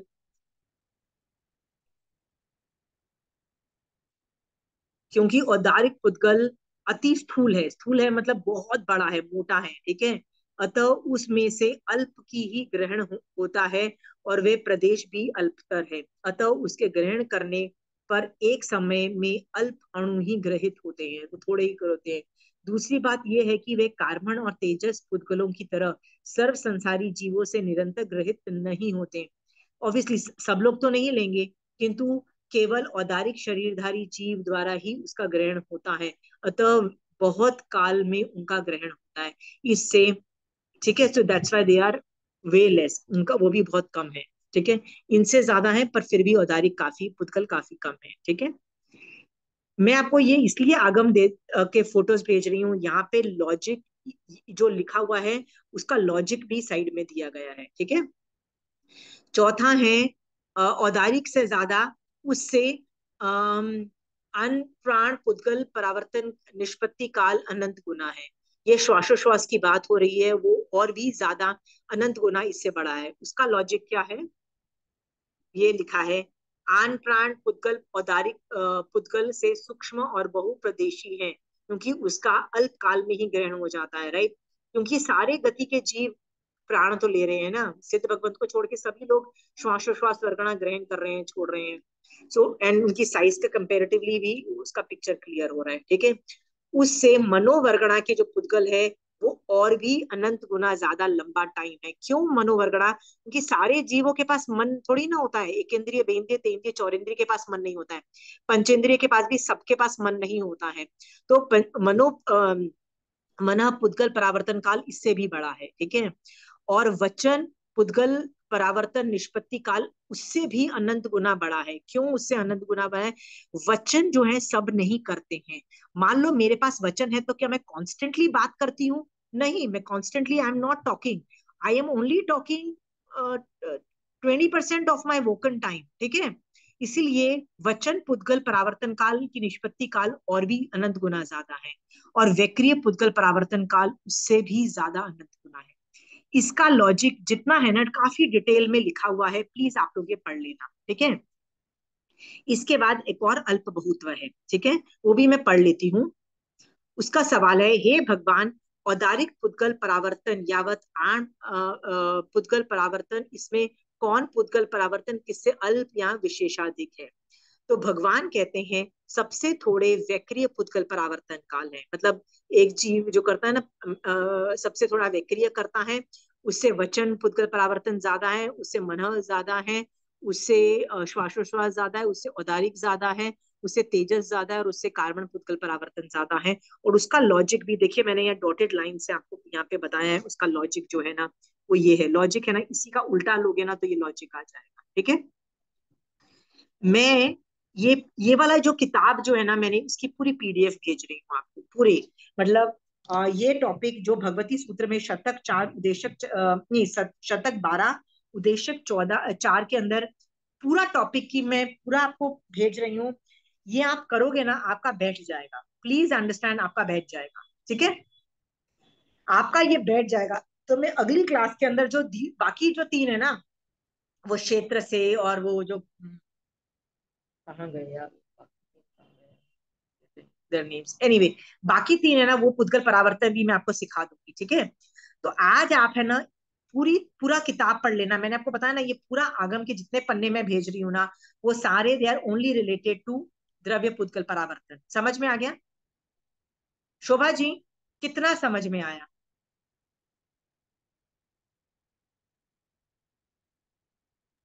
नहीं, थोड़ा सा आया। ठीक है, देखिए आपको ना मैं फिर से एक चीज बताना चाहती हूँ। ठीक है, सूक्ष्म के अंदर ना, सूक्ष्म के अंदर मुझे लोक में जितने भी वर्गणाएं हैं, मैंने आपको पहले बता दिया कितनी हाई क्वांटिटी की वर्गणाएं हैं। पहले मैंने आधा क्लास मैंने इसलिए वेस्ट किया कि आपको बताने के लिए कि बहुत हाई लेवल की वर्गणाएं लोक में व्याप्त है। ठीक है, मैं सबको औदारिक रूप में कंज्यूम करती हूँ। ठीक है, औदारिक को कंज्यूम किया, छोड़ दिया, कंज्यूम किया, छोड़ दिया। तो आप ये भी तो समझो ना शोभा जी कि मैं यदि अभी यहाँ बैठी हूँ तो मैं महाविद्य में जो औदारिक वर्गणा है उनको थोड़ी ना यूज कर रही हूँ, मैं तो मेरे आसपास की यूज कर रही हूँ। ठीक है, हाँ, तो वैसे ही लोक इतना बड़ा है, इतनी वर्गणाएं हैं, पर मुझे सारी वर्गणाओं को औदारिक रूप में कंज्यूम करना है। तो आज जो वर्गणा सातवीं नरक में श्वासोश्वास रूप में नारकी यूज कर रहा है, वो उसको मैं औदारिक रूप में कभी ना कभी ग्रहण करूंगी। राइट, ये सब मतलब हर बार मुझे औदारिक रूप में ही उसको यूज खत्म करना है, औदारिक रूप में हर वर्गणा को कन्वर्ट करके मुझे यूज करना है। ठीक है, सोचो कितना हाई मैग्नीट्यूड जा रहा है। हाँ, इस मैग्नीट्यूड को बोलते हैं द्रव्य, मतलब ये मैं इसलिए द्रव्य पुद्गल परावर्तन काल कितने तरह का हो गया? आहारक को छोड़ के 7 पुद्गल परावर्तन हो गया ना, ये समझ में आ गया? ठीक है, सब बहुत बड़े बड़े हैं, पर उसमें भी कार्बन जो कार्बन पुद्गल परावर्तन सबसे छोटा है, और सबसे बड़ा कौन सा था? वैक्रिय पुद्गल परावर्तन बहुत बड़ा था। दोनों में भी जमीन आसमान का फर्क होगा। ठीक है, और इसी के चलते बहुत सारे मैटर्स क्लियर हो जाएंगे, बहुत सारे सवाल हैं। ठीक है, तो फिर मैं आपसे पूछती हूँ शोभा जी, भगवान से पूछा किसी ने कि महावीर स्वामी भगवान मैंने कितने पुद्गल परावर्तन किए पास्ट में, और मैं कितने पुद्गल परावर्तन करती हूँ फ्यूचर में? तो भगवान का एक ही जवाब है, पास्ट में तुमने कितने किए? अनंतानंत। इसका मतलब क्या है? 8वां अनंत। 8वां अनंत याद है डालापाला से? उतना अनंत मैंने पास्ट में पुद्गल परावर्तन कर ली। किसके किए? तो भगवान कहते सबके कर लिए भाई, तुमने सारे पुद्गल परावर्तन काल के सबके अनंत अनंत कर ली। 8वें अनंत कर लिए, ठीक है। फिर मैं भगवान से पूछती, भगवान मैं फ्यूचर में कितने करूंगी, यही पुद्गल परावर्तन, हर पुद्गल परावर्तन में कितने करूंगी। तो भगवान बोलते हैं यदि तुम जल्दी मोक्ष में जाने वाली हो, मतलब एक दो भव करके या बहुत निकट भव में मोक्ष में जाने वाली हो ना, तो तुम पुद्गल परावर्तन फ्यूचर में नहीं करोगे। बट तुम मोक्ष में नहीं जा रही, right, in any near future, right.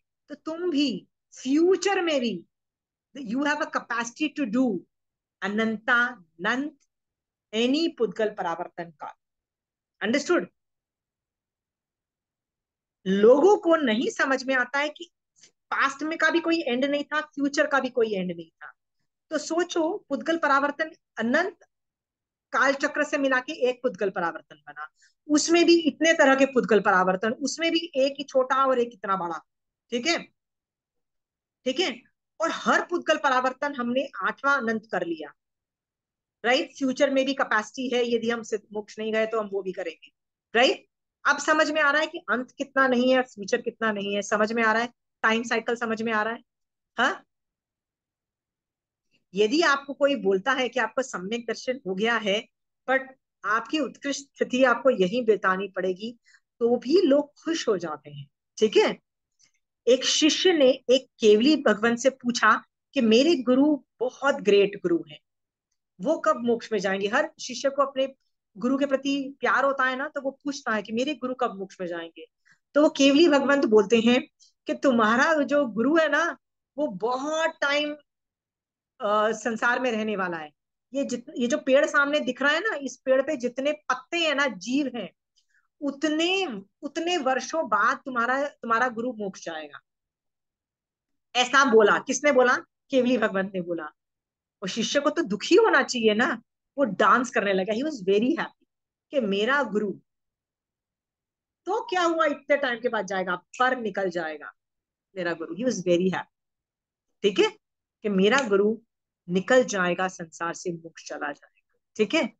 ये चीजें मैं आपको इसलिए बता रही हूँ, टाइम की क्वांटम कितना हाई है। आप बोलोगे इतना हाई क्वांटिटी, इतना हाई क्वांटिटी भगवान बता रहे हैं, आपको फिर से बोल रही हूँ, ये ज्ञान दूसरे धर्म वाले कॉन्सेप्चुअलाइज ही नहीं कर पाएंगे, ठीक है। केवली भगवान केवल ज्ञान में देख रहे हैं, ये एक फिक्स टाइम है, पुद्गल परावर्तन फिक्स्ड है, क्षेत्र पुद्गल परावर्तन उनके दिमाग में फिक्स्ड है, कार्बन पुद्गल परावर्तन भी उनके दिमाग में फिक्स्ड है, औदारिक पुद्गल परावर्तन भी उनके दिमाग में, सब कुछ फिक्स्ड है। अंडरस्टूड। फिर भी वो आपको समझाने के लिए कुछ उसको एलॉबरेट तरीके से कुछ बना के बता रहे हैं। समझ में आ गया। ये चीज आप हजम करिए, ज्ञान रूप भी हजम करिए। ये टाइम फ्रेम बता रहा है, बहुत हाई लेवल का, हाई मैग्नीट्यूड का टाइम फ्रेम बता रहा है, ठीक है। पुद्गल परावर्तन जो है ना, ये सबसे हाईएस्ट है जो हम फिर भी क्वांटिटी क्रिएट कर पा रहे हैं, ठीक है। क्योंकि इसके बाद क्या है, क्या आया, अनंत पास्ट टेंस, अनंत फ्यूचर, राइट। और जहां अनंत वर्ड आ गया, वो तो बिगनिंग और एंड ही नहीं है। इसकी वजह से उसको टाइम नहीं समझ करके इसी को हाईएस्ट टाइम समझ लेना। समझ समझ में आ गया। I hope I am clear. But फिर भी मैं बहुत सारे नोट्स भेज रही हूँ, बहुत सारे नोट्स भेज रही हूँ, ठीक है। इतने नोट्स मैं इसलिए भेज रही हूँ कि आपको उनकी क्वांटिटी समझ में आए। मेरे पास कुछ गुजराती के भी नोट्स हैं, क्या मैं वो भी आपको फोटो खींच के भेजूं। हाँ, आप में से देखो, मैं इसलिए भेज रही हूँ कि कई बार कई चीजें ना बहुत इजीली कई चीजों में लिखी हुई होती है, ठीक है। और गुजराती और हिंदी ऑलमोस्ट सेम है, यदि आपको पढ़ना तो आ जाएगा, और ऑलमोस्ट कॉन्सेप्ट भी समझ में आ जाएगा। तो उस किताब में ना, जैसे थोकड़े की किताब में बहुत फास्ट लिखा है, आपको बहुत समझ में आ जाएगा। आगम मैं इसलिए बता रही हूँ, बताने के लिए कि भगवान से कैसे कैसे सवाल किए गए, भगवान ने कैसे कैसे जवाब दिए, ठीक है। तो आपको समझ आ जाएगा। बस बादर और अनंत को डिफ्रेंशिएट करने के लिए मैं एक गुजराती का एक की किताब है, उसमें से भी मैं फोटो खींच के भेजी, because it makes it very easy. ज्यादा बात है ना, तो आप किसी भी संघ के पास जाओगे, उनको बोलोगे प्लीज मुझे ये 6-8 तरह के जो पुद्गल परावर्तन को डिटेल में समझाओ, वो भी आपको समझा देंगे, ठीक है। वो ज्ञान रूप है, पर उस ज्ञान से वैराग्य भी आता है। ठीक है, ठीक है। So I hope you have figured it out. I am ready for questions in the next class. हाँ, और हम बाकी के 6 जो पुद्गल परावर्तन वो भी अगली क्लास में देखेंगे। ठीक है, एनी मोर क्वेश्चंस? और जो क्वेश्चंस होते हैं ना, प्लीज मुझे भेज दिया करो पहले से, so I am ready to give the answers, यदि वो डाल इस टॉपिक के रिलेटेड है, क्योंकि मेरा मैथ्स में कई बार उपयोग नहीं चलता है। मैथ्स में कभी कभी चल जाता है, कभी कभी नहीं चलता है। सो बेस्ट ये होगा कि पहले आप मुझसे सवाल पूछ लेंगे ना, तो मैं आंसर रेडी कर पाऊंगी। ठीक है, चलिए लेट्स फिनिश। आई होप जब ये आप पढ़ने बैठो अलग से, आप ढेर सारा विनय करके बैठिएगा। विनय करके बैठो, बहुत सारा अहोभाव से बैठो कि ये दुर्लभ महावीर स्वामी भगवान का ज्ञान है, ऐसा करके बैठो। फिर जब बैठो तो जितना चारित्र ग्रहण करके बैठ सको तो बैठो। चारित्र ग्रहण करने की बात का मतलब है सामायिक में बैठो, ब्रह्मचर्य व्रत लेके बैठो, एकाशना करके बैठो, आयम्बिल, मतलब कुछ ना कुछ मैक्सिमम चारित्र से बैठो। मैक्सिमम चारित्र के बैठने से क्या होगा? अगेन निर्जरा होगी। श्रेयोपशम होने से आपको टॉपिक जल्दी समझ में आ जाएगा। ठीक है, मैं चाहती हूँ कि आपको एक बार टॉपिक समझ में आ गया, फिर भूल भी जाओगे चलेगा, बट एक बार टाइम फ्रेम दिखाई दे देना चाहिए, इमेजिनरी। ठीक है, महावीर स्वामी भगवान आपकी आज्ञा से चत्तारी मंगलम, अरिहंता मंगलम, सिद्धा मंगलम, साहू मंगलम, केवली पनत्तो धमो मंगलम। चत्तारी लुगुतमा, अरिहंता लुगुतमा, सिद्धा लुगुतमा, साहू लुगुतमा, केवली पनत्तो धम्मो लुगुतमा। चत्तारी शरणम पोजामी, अरिहंते शरणम पोजामी, सिद्धे शरणम पोजामी, साहू शरणम पोजामी, केवली पनत्तो धम्मो शरणम पोजामी। जय जिनेन्द्र।